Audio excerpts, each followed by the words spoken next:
Buono. Hello again, cinephiles and friends. For those of you joining us for the first time, this is Bits and Bites on Italian cinema and other stuff. I'm Tonia Pelza for ICFF, and I'm hosting these podcasts where we chat about new and contemporary Italian cinema and some other stuff.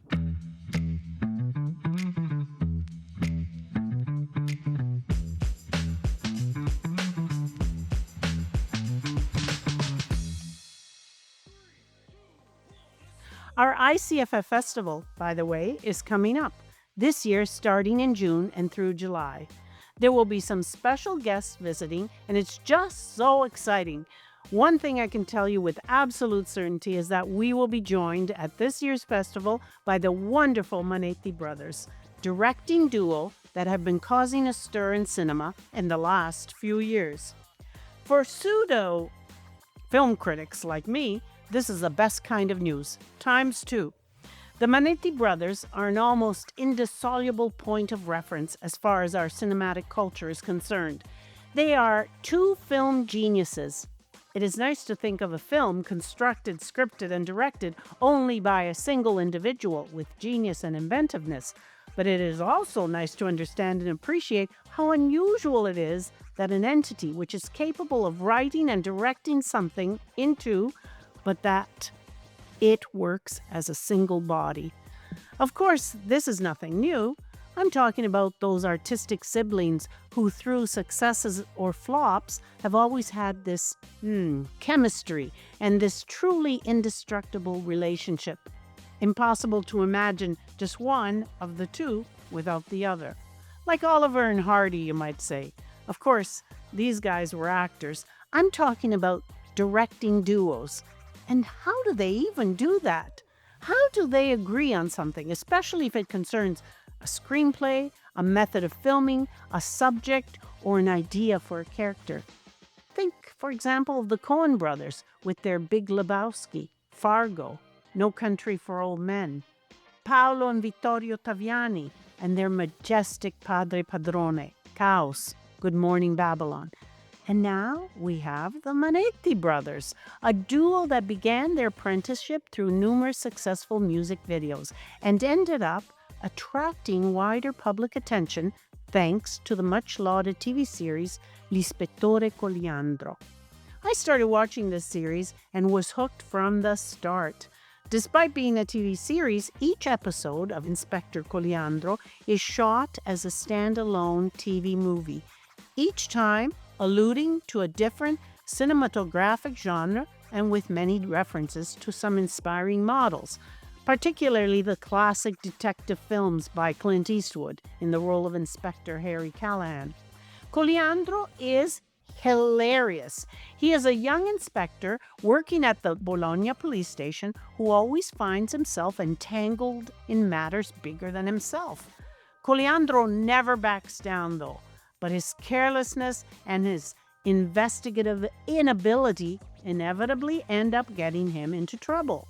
The humor of the series is manifest in the difference between the way Coliandro sees himself and the way the rest of the world sees him. It's really the best as a black comedy crime thriller. I was hooked for all 7 seasons. In 2013, the brothers turned to genre filmmaking with the fantastic Son di Napoli, I Am from Naples. By the way, if you missed my first podcast about Naples, I'd urge you to go back and watch it. The Manetti brothers rediscover Naples through the gaze of the cinema they grew up with, that of detective stories and Neapolitan dramas, reinventing them in their own unmistakable way. The city and its characters transform into something that, although anchored in tradition, has a thoroughly contemporary flavor. This smart comedy unashamedly highlights modern-day Naples in all of its ugly and dirty glory, while providing plenty of laughs. I loved how much I laughed with this movie. It's the story of a pianist with high hopes, forced by his circumstances to join the police force and infiltrate the world of organized crime in the guise of a local pop singer. What an explosive whirlwind of twists and turns from a comedy of errors. Son di Napoli forgive the pronunciation, is a film you must see.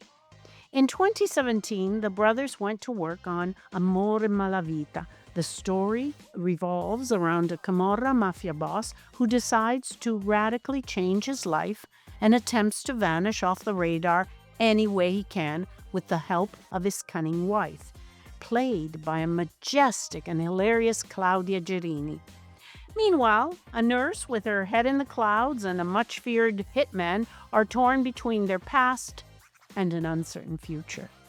Their paths intertwine amidst music, action, love, and hails of bullets. Thus the English title, Love and Bullets. This film is the perfect follow-up to the previous film in terms of imagery and atmosphere, but I'd say it's a more calculated attempt to mix romance, humor, and Neapolitan song in a musical setting. A more ambitious leap forward, really. It's brilliant and has many successful and hilarious moments. One of them being the Neapolitan version of Oh, What a Feeling. I'm off tune, I know. The very famous song from the film Flashdance. Giorgio Viaro, editor-in-chief of the Italian monthly Best Movie, had this to say about the Manetti Brothers.